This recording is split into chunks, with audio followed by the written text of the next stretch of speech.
Olha aqui. Atrapalha aqui? Notícias do Oriente? Notícias Do Oriente Médio. O nome dele é Ahmed.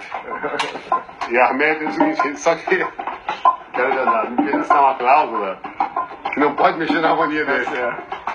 É a máfia da composição.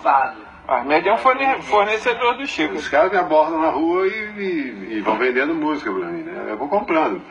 Mas geralmente eu compro dos velhos, já conheço há mais tempo. Então, aí quando é hora de gravar o disco eu ligo.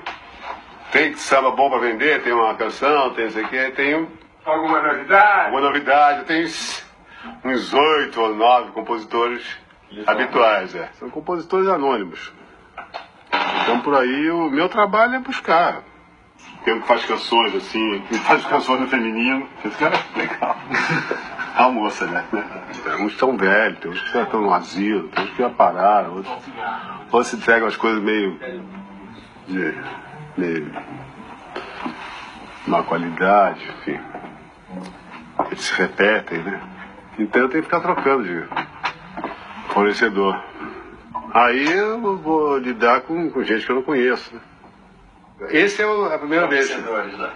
Esse fornecedor eu não conhecia. Ele veio, deu uma referência e tal, então eu achei interessante, né? O nome dele é Ahmed. O Ahmed Ahmed. Comprou caro pra cacete. Acho que quando eu tava precisando, ele sabia que eu tava pior. Eu paguei, né? Ahmed é o nome, mas eu não quero mais saber dele, não, porque ele deu uma canseira danada. Ele faz um tráfego e depois o cara não entrega um pedaço só, aí cobra, começa a chantagear. Aí entrega a música. E a letra? Espera aí. Tá mais complicado do que eu pensava.